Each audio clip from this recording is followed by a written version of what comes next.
या फिर अपने बड़े तो सहकारिता सहकारिता क्या है जी? सहकारिता मिलके काम करना ही सहकारिता है। मिलके किसी कॉमन उद्देश्य के लिए काम करना सहकारिता है। जैसे पैक्स का क्या उद्देश्य है?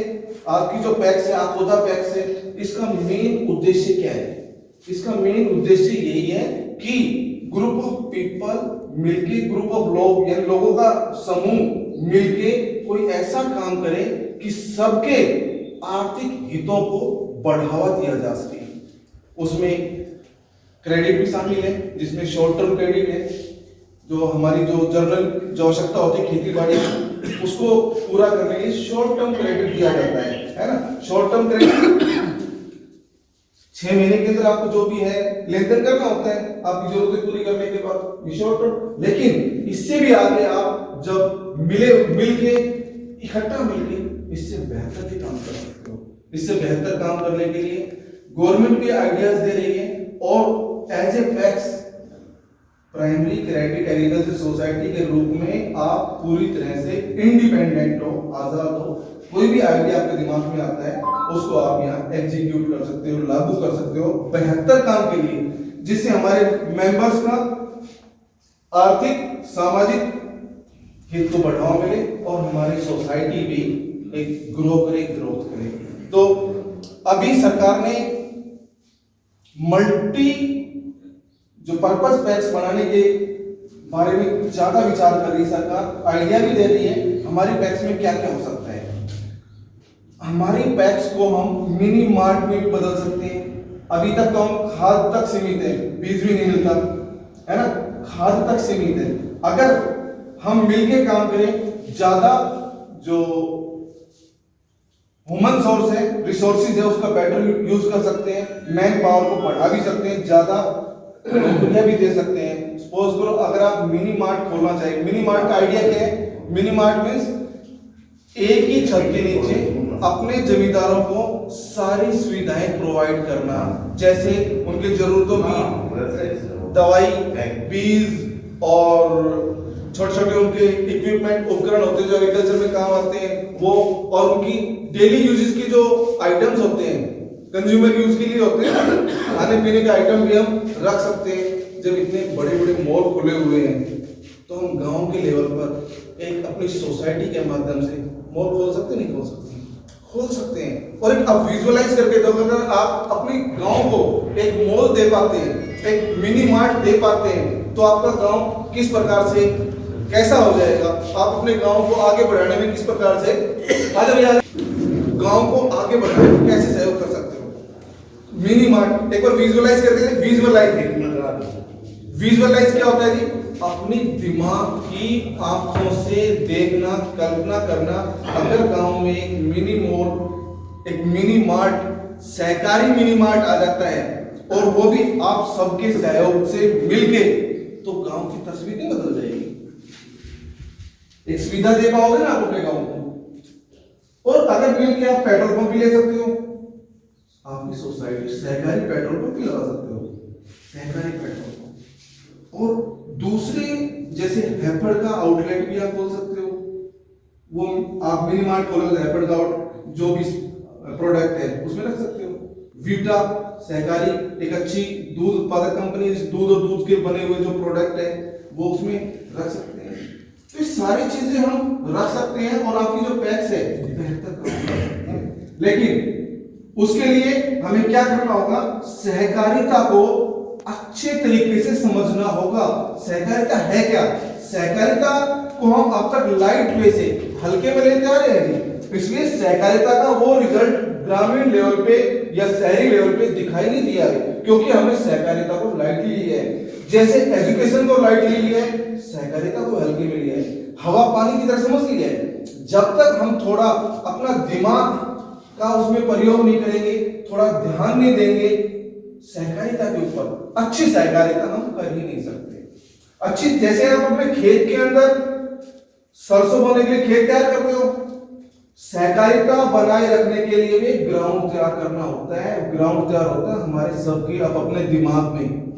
जब हमारा दिमाग उस लेवल का बन जाता है तो ही हम कोऑपरेशन को पसंद करते हैं, नहीं तो हम अकेले अकेले रहना पसंद करते हैं। कोई भी काम करते हैं अकेले, बस मेरा, मैं और मेरा, मैं और मेरा से बड़ा डेवलपमेंट होने वाला नहीं है। आप सभी देखते हैं यूनियनिस्ट ने छठी क्लास से पढ़ना शुरू की थी, लेकिन हम उसको क्या समझ रहे हैं? पढ़ाई समझ रहे हैं, जिंदगी में लागू नहीं कर रहे। ऐसी सहकारिता को हम एक खाद बीज लेने की या थोड़ा थोड़ा बहुत लोन लेने की जगह समझ रहे हैं। उसकी जो कोर वैल्यूज है, सहकारिता की जो मेन वैल्यूज है, वो हम नहीं समझ पा रहे। ये बड़ी, ये समझ लो कि हमारे और से हमारे पार्ट में एक बड़ी खामी है।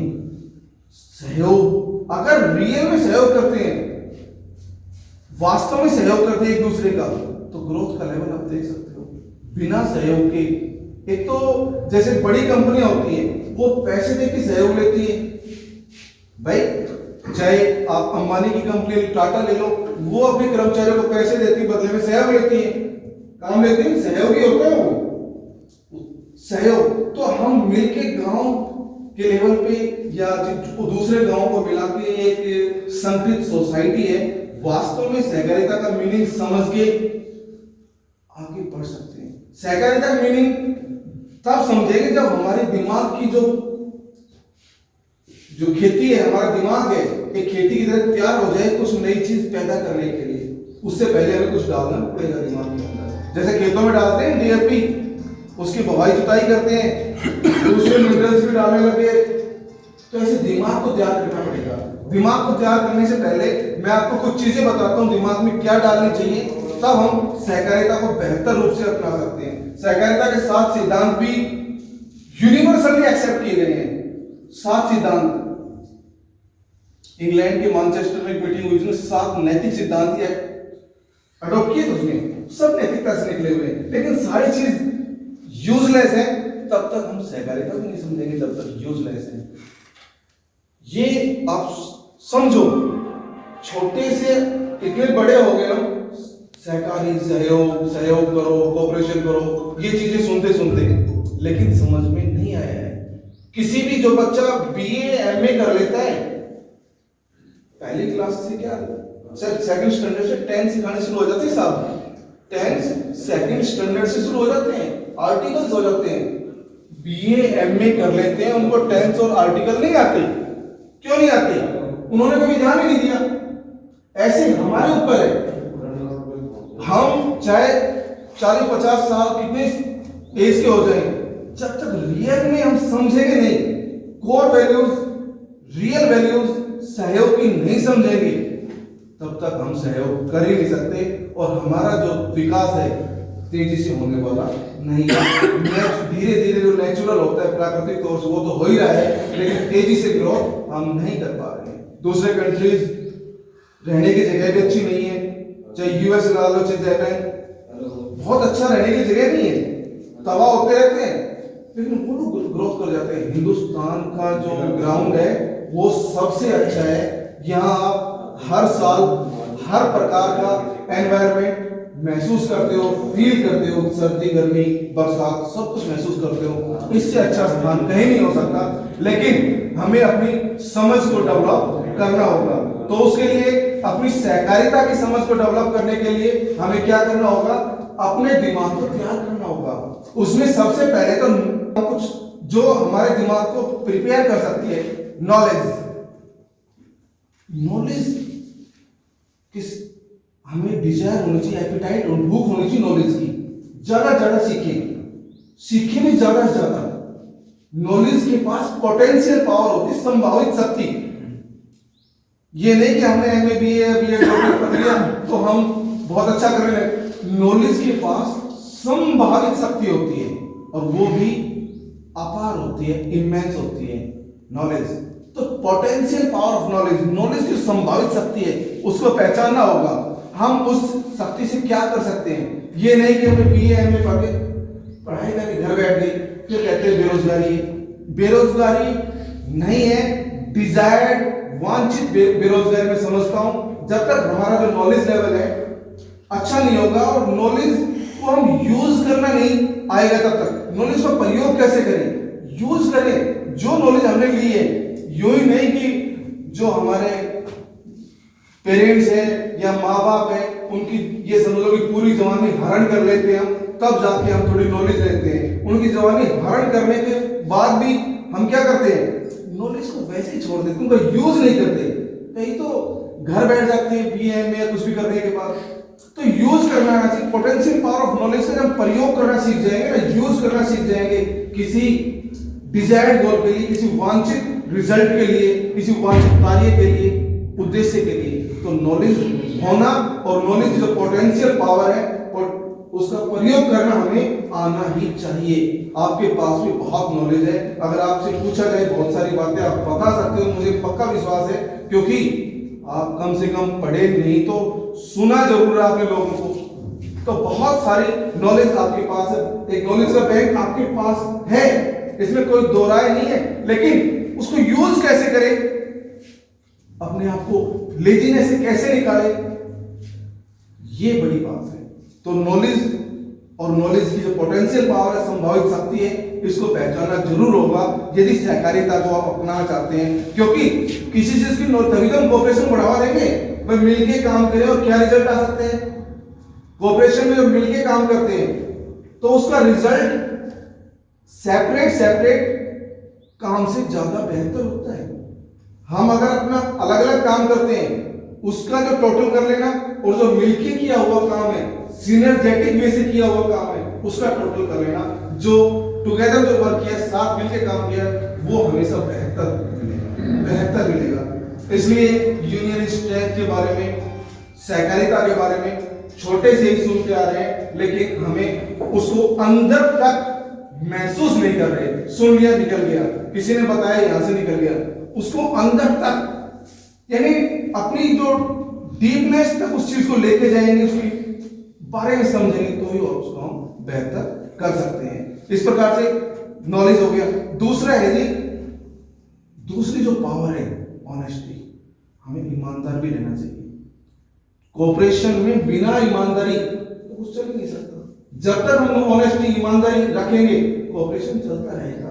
कहीं भी थोड़ा सा भी केमिकल आ गया चालाकी का केमिकल है, खराब कर देता है दूसरों को, तो खराब होता है, दूसरों को खराब होता है, तो हम कोऑपरेशन नहीं कर पाते, सहकारिता का फायदा नहीं उठा सकते, हम फिर बिखर जाते हैं। अगर कोई कलीगनेस का थोड़ा सा भी केमिकल आ जाता है, उनसे बचना होता है। तो बचने के लिए आपको क्या पता होना चाहिए, टॉलरेंस पावर। एक होती है सहन शक्ति, जितना हम ज्यादा सहन करेंगे, कोई छोटी मोटी गलतियां कर भी देता है। अगर हम सहकारिता को लगातार आगे बढ़ाना चाहते हैं और सहकारिता से कोई फ्लूट लेना चाहते हैं, अपनी सोसाइटी आपदा पैक्स को वास्तव में एक रोल मॉडल पैक्स बनाना चाहते हैं मिलके, तो हमें थोड़ा बहुत टॉलरेट करना भी आना चाहिए, सहन करना। कोई आपके कुछ भी कह देता है, कई बार गलती से कह देता है, टॉलरेट सहन करने की शक्ति भी हमारे पास होनी चाहिए। तो टॉलरेंस पावर भी होनी चाहिए। सहकारिता तभी चलेगी, बिना सैक्रिफाइस के, बिना टॉलरेंस के सहकारिता चलाई से। आपने देखा है घर में ही 5 सदस्य हैं, वही कोऑपरेट नहीं कर पाते, कई बार वही अलग अलग रास्ते पे चल देते हैं। क्यों? उनको बेसिक जो सिविल रूल्स हैं बताए तो गई है, लेकिन एक्सपीरियंस नहीं कराया गया, उनका क्या क्या फायदा हो सकता है महसूस कराया जाए। जो हमारे बेसिक सिविल रूल है ना, जीने के रूल है, सॉफ्ट स्किल, इसको हम इंग्लिश में सॉफ्ट स्किल भी बोलते हैं।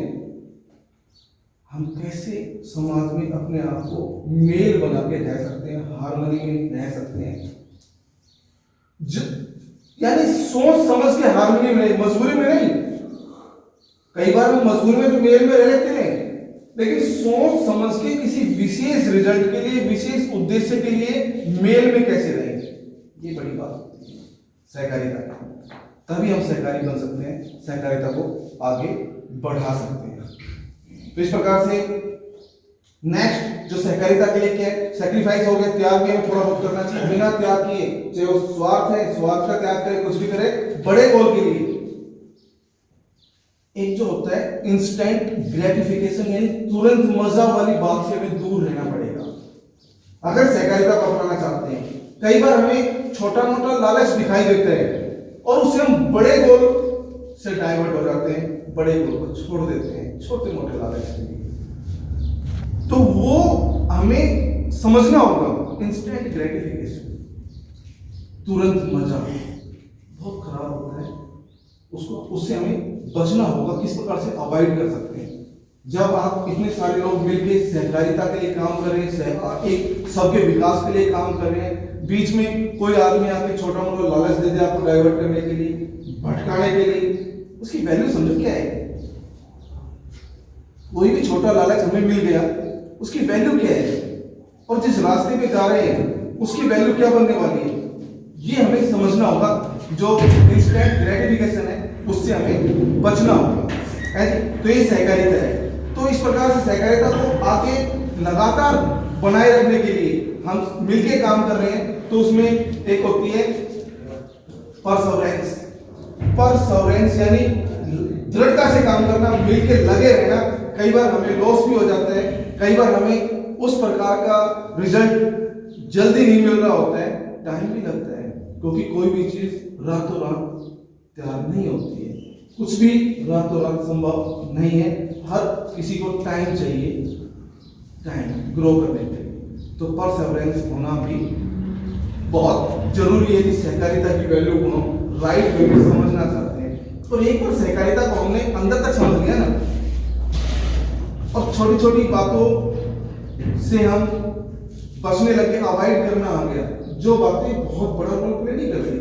अगर हम घर में देख लें, अड़ोस पड़ोस में एक छोटी सी नाले के ऊपर इतनी बड़ी झगड़ा हो जाता है, इतना बड़ा झगड़ा हो जाता है, लोग एक दूसरे को मारने पर आतुर हो जाते हैं। क्या उस नाले की इतनी बड़ी वैल्यू है? अगर पानी थोड़ा बहुत इधर उधर गिर जाने से क्या फर्क पड़ता है? लेकिन हम छोटी सी बात को ईगो पे ले लेते हैं। नहीं, ये ऐसा नहीं होगा। ईगो को मैनेज करना होगा। ये नेचुरल नेगेटिव क्वालिटी जो आई जाती है, बचना कैसे है?